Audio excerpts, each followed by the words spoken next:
Hello, my name is Dante Renee, and welcome to the 10 Room Bizarro YouTube page, where I talk about films that I believe need to be talked about more. Like tonight's film, 1984's Evils of the Night. This was just put out on Blu-ray for the first time, 2K of the original negative, and previously this was put out by Gorgon Video in the past couple of years, but before that, Media Blasters, both on DVD. And I think Gorgon also put it on VHS with also a t-shirt on their website as well. But Vinegar Syndrome just put this out on Blu-ray, the first time ever seeing this in HD. And now I'm going to tell you, you're going to figure out why this is so important that this film is in HD from the original negative. In particular, this film, Marty Rustam's Evils of the Night. This is amazing cover art here, a white Blu-ray case. There's the back.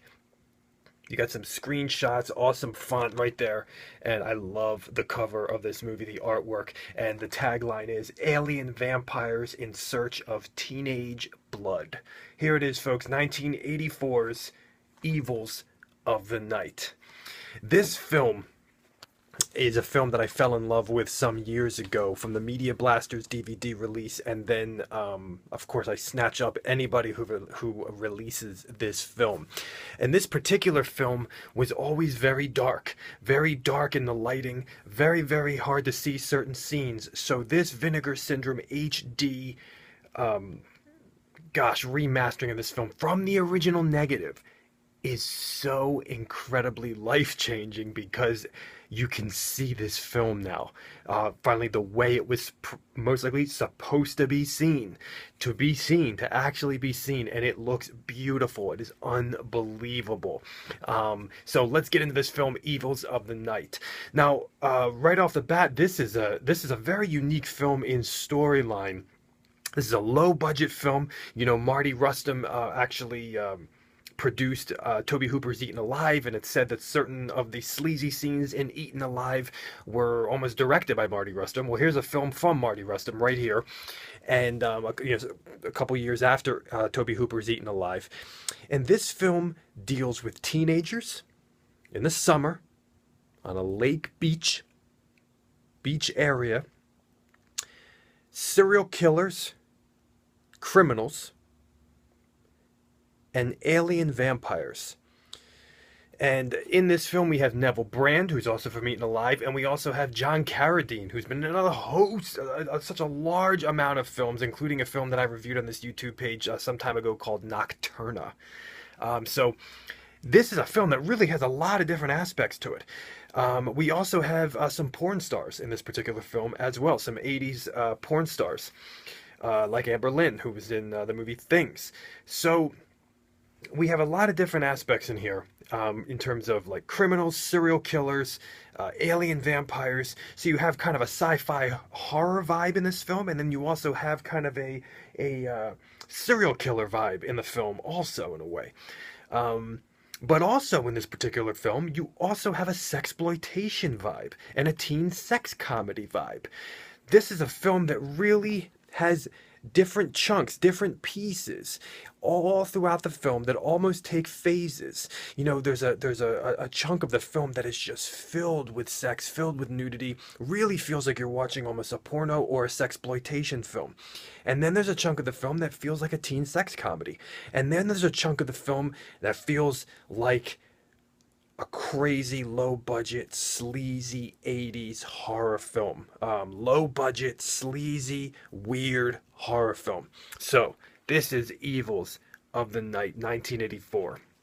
Now, one thing right off the bat here was to look at the music. You know, on this particular release, thankfully, they have an isolated music score, which is so welcomed. The score in this film is... It should be applauded, and it should be talked about. So, I mean, this wouldn't even be a film that anybody would ever talk about the score, and I'm well aware of that. I've never heard anybody talk about the score. You're probably never going to see anybody talk about the score, so I'm going to do that right now. The score in this film is pure 70s, 80s, low-budget darkness. It's awesome. There are so many different layers and elements to the score in this film. It's almost as if you never I feel like I never hear the same piece of score more than once throughout, the 85 minutes or so of this film. And that is so unique. There's not necessarily a theme in this film. It's like the score continues to build, continues to erupt and move and layer itself and go into different areas. It's really spectacular. We have just some very strong, if you like that synth, low budget 70s, 80s, very, very atmospheric and dark and weird type of score. Man, you got it right here. I mean, this thing is just gold. It's gold. It's a gold mine right here. We have, I almost heard a violin at one point. I almost heard some maybe synthesized orchestration at one point, but it's very, very dark. It's discordant yet atmospheric, and at times it almost reminded me of so many different films. Near the beginning of the film, it almost reminded me of the score to Humanoids from the Deep, aka Monster, as you know. But then, almost taking on like a classic feel, a classic, kind of 70s horror feel. But then it just goes into this very kind of nasty, ambient, spooky, dark, and kind of that low budget 70s 80s that I talked about. There's also some real there's a soundtrack in here as well. There's also some songs, and the songs, again, like a teen sex comedy, are songs that were probably made by somebody local, somebody on the cheap. And there's a couple songs in here that are just awesome 80s pop rock songs, low budget 80s pop rock songs. And on this Vinegar Syndrome release, you can finally hear them, because on previous releases, in particular the Media Blasters release, everything was echoing. It was so weird. But in this release, you can finally hear the music, and it sounds absolutely, the way it should be, normal.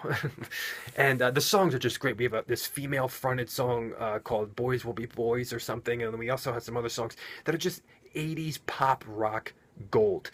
Some would call it cheesy music, some would call it, I call it 80s pop rock gold. Very melodic, great choruses, great verses. You're thinking about the summer, you're thinking about the teen memories and nostalgia and all that kind of stuff. So the music in here, awesome. Between the soundtrack and the score, gold mine, okay? The score has 70s, 80s, and the soundtrack's 80s. It really has that kind of vibe, okay? Now, when we get into this film, this is a film that is, very sleazy, very low budget, and, politically incorrect, nasty in some form or fashion. But it's that sleazy element of this film and the low budget nature of this film. You'll go online, you'll see that tons of people hate this movie and they talk trash about it and everything else. This would be in the best regards of I'm saying this with the utmost respect, what people would call trash cinema, okay? But this is done very seriously. This is not done in a campy fashion. This movie was done seriously. People in 2016 might laugh at it because they feel like they're above the movie and it's cool to laugh at things now. But this movie was not made in a campy fashion. It looks like as though it was made totally seriously. And when you watch this movie, and you love these kinds of movies, you will watch it seriously too, and you'll go right into it, and you'll experience the world of 1984 California low budget Marty Rustam gold. So this is Evils of the Night. The cinematography in this film, for a film that's so sleazy, so low budget, blah blah blah blah blah, amazing cinematography in this film. We have a couple sequences. We have a girl and a guy kind of coming out of the water that used to be an original VHS cover, I believe, in slow-mo as the water kind of drips down. We have this amazing scrolling cameras. We have these kind of white slaves in this gas station, and the camera just kind of lurks around and scrolls around. We have some authentic cinematography. I'm going to make up my own word. Authentic, awesomely done suspenseful scenes using cinematography and direction, involving something that almost reminded me of a scene in the movie Wolf Creek involving a vehicle. And there was another scene through a window of a home that just brought that type of suspense and that type of horror in a very, very artistically done fashion. The camera, kind of lurks, and it moves, and then it's just, then the camera, the camera's kind of taking in. I mean, of course, you have, for the sleazy vibe, I'm going to get into that very shortly. The camera also satisfies that as well. But there is an authentic level of suspense, horror, and terror that is really directed so well by Marty in this particular film. Now, in terms of the sleaze of this film, this is a very, very, very sleazy film. Maybe one of the most sleazy 80s, type horror films you might see. Okay, in terms of the sleaze, we have full frontal nudity from the women. We have multiple sex scenes, lesbians, topless, rubbing each other on their breasts. And we have, but see, beyond that, the sleaze isn't just in the sex scenes and the nudity. Okay, and of course the sex is implied and stuff, but it's, it's a lot wilder than what you would see in a typical R-rated 80s horror movie. You wouldn't see this level of nudity or kind of sexual situations in Friday the 13th, okay, type of deal. But the sleaze also moves into the fact that, you have girls in their panties. You have lots of shots of bikini butts, lots of shots of girls bending over their butts, their socks, some weird like foot fetish type stuff in here too, like dirty socks. If you like socks, if you like feet, you're gonna love this movie. And legs and thighs and butts and kind of girls in peril in a sexual way. That's where the sleaze comes in. You know what I'm saying? And we have just tons of kind of that erotic type of vibe, that sleazy vibe, that voyeuristic vibe, with women in peril, but also just full-on sex as well. Especially there's two porn stars in the film that do implied sex as if they're in a porno. So there's some wild stuff in here. In terms of the horror, which will occupy a phase of this particular film, there are authentically violent, disturbing, nasty kills in this particular film. And for the low budget nature and for a special effects guy that maybe not everybody knows about, I thought it was bloody. It was pretty nasty, disturbing stuff. People are gonna die.